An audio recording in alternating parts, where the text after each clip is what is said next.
Hello and welcome back to We Talk Talent, our highly popular interview series where we uncover stories, strategies, and solutions driving the future of talent, HR innovations, and leadership.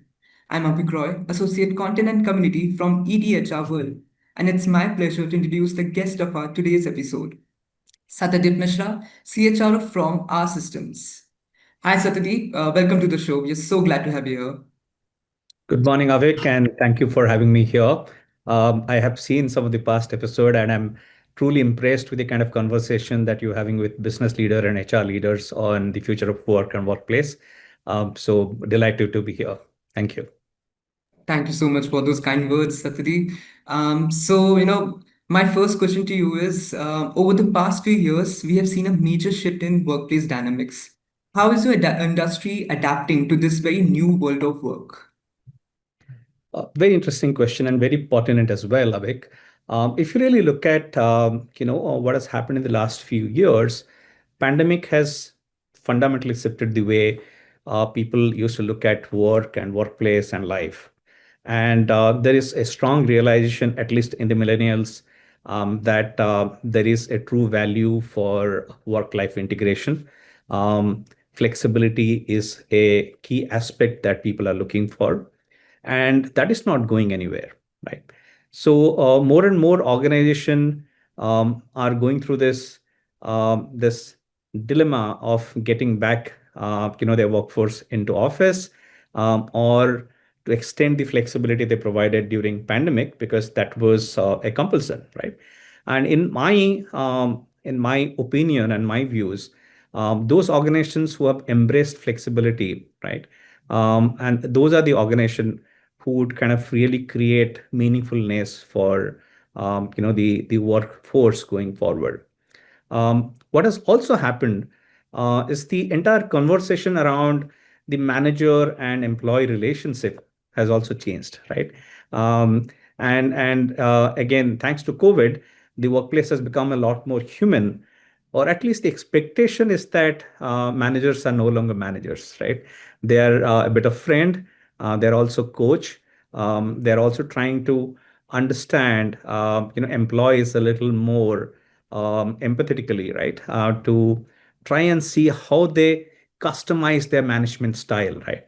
And In my mind, what is going to be very popular, is already popular, is KYC coming into HR. That's not about knowing your customer. That's about knowing your colleague, right?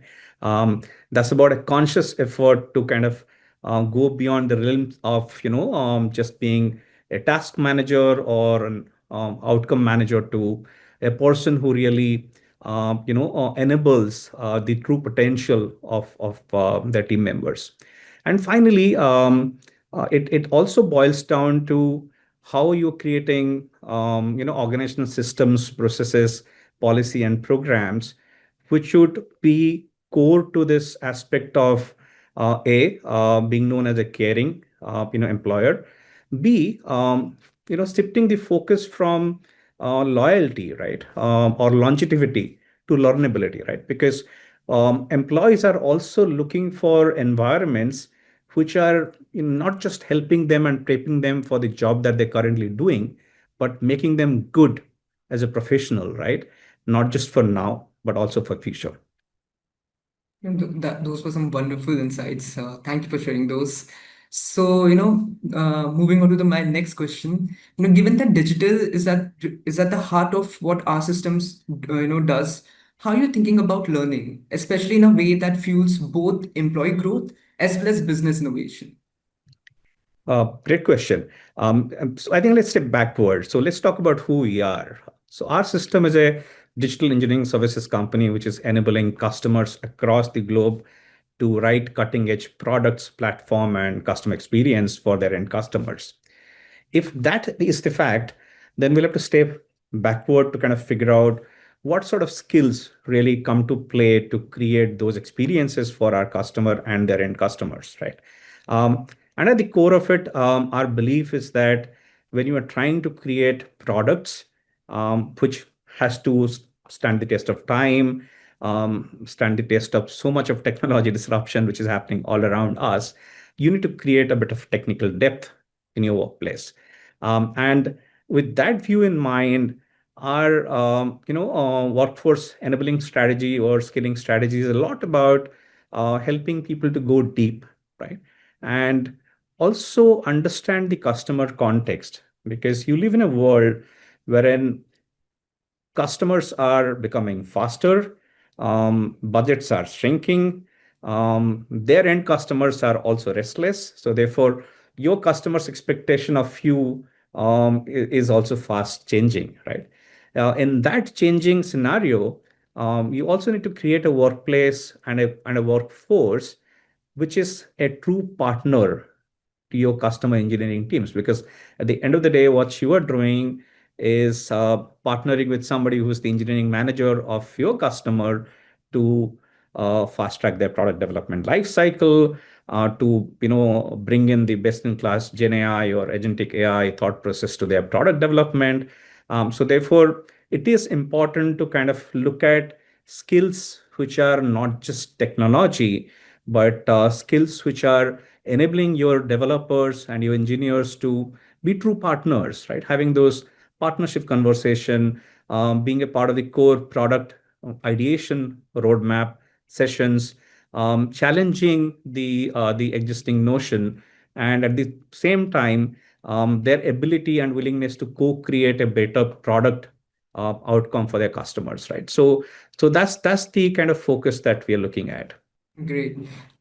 Thank you for that. So, if you could also walk us through, our system's digital HR journey so far, and, if you have seen any, tangible business outcomes as a result. Thank you. Good question again.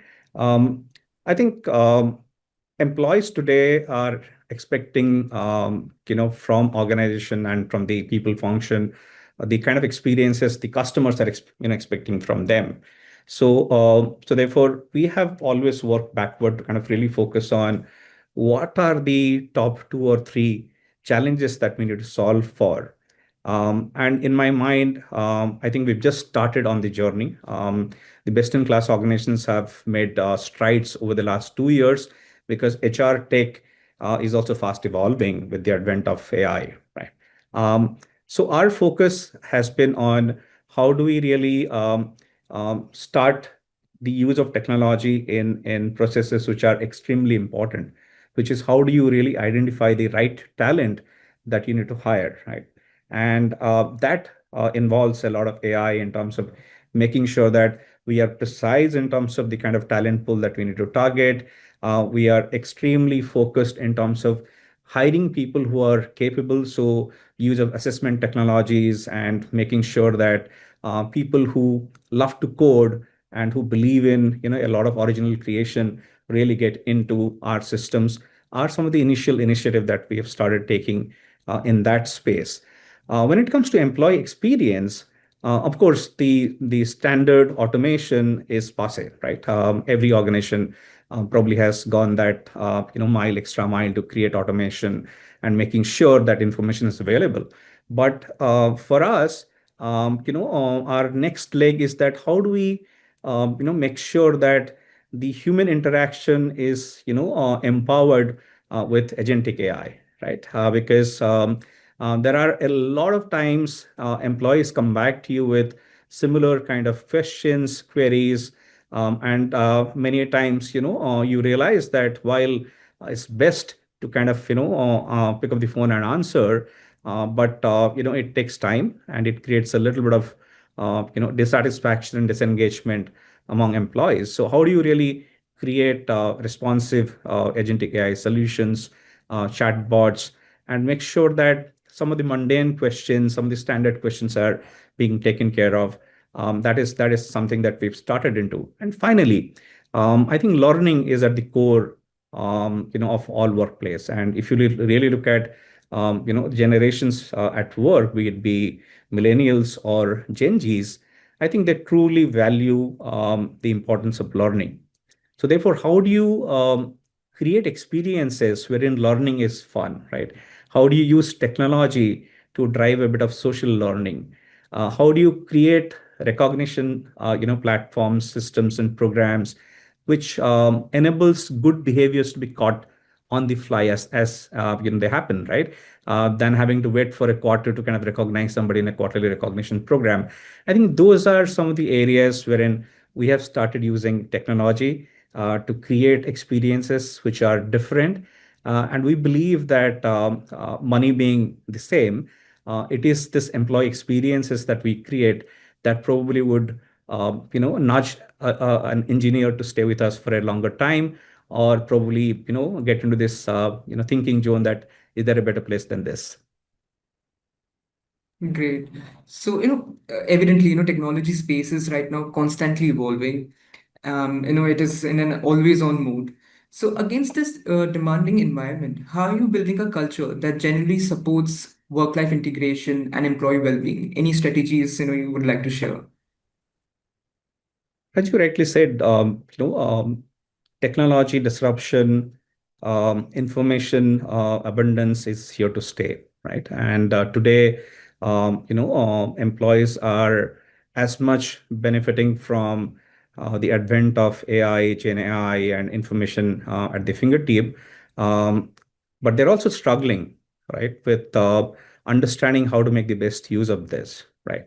Um, as an organization, our system is fully committed, and I think that is one of our core unique value proposition in our EVP to create a workplace which not just values the developer or the tester or the project manager in our employees, but value the whole self, the human being who is coding or testing or managing projects, right?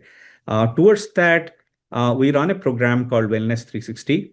It's a global program focusing on four key elements: mind, connections at work, body, which is your physical wellness, and happiness, right? Because at the end of the day, we all work for happiness, right? And towards that, we have a global core team which has been running programs. I have a full-time coach in my team, someone called Ania, who's based in Romania, and her work has been phenomenal in the last 12 months. We have done about 18 mind body reset workshop. We run a mental health wellness champions network across the globe. We recently extended the same to India, and I'm so happy that we have 15 people who have enrolled themselves, and these are all again technologists, right? To be coached as coach, right? Those are some of the focus area that we have done. The other thing that we have done is that how do you enable the Gen Zs to be integrated and to feel comfortable, right? Because if you step back, a lot of Gen Zs finished their graduation during pandemic, or they were into important classes, right? And they missed out what I call on the important aspect of social interaction, right? Um, and then you're dealing with people who love purpose, who believe in whys and not just what and how, right? So therefore, it is important for us to celebrate Gen Zs, make them feel comfortable. So towards that, we have been celebrating the International Youth Day. Very simple campaign to just find a cross section of Gen Zs and ask them what really drives them at work, what motivates them, what drains their energy, what are their key expectation, and run this as video campaigns, right, for the millennial managers, right? Because most of the managers are millennial and they're dealing with a lot of Gen Zs nowadays. So how do you create managers who are more like bridge, who really believe in connecting, and who really believe in promoting individual well-being apart from technical dexterity? Thank you, Satyadeep, for joining us today and sharing your valuable insights with us today. It's been a very inspiring conversation. Thank you for joining us. And to our viewers, make sure you stay tuned for our next episode where we will continue to explore more trends and more transformative ideas shaping the future of work. Until next time, thank you and take care.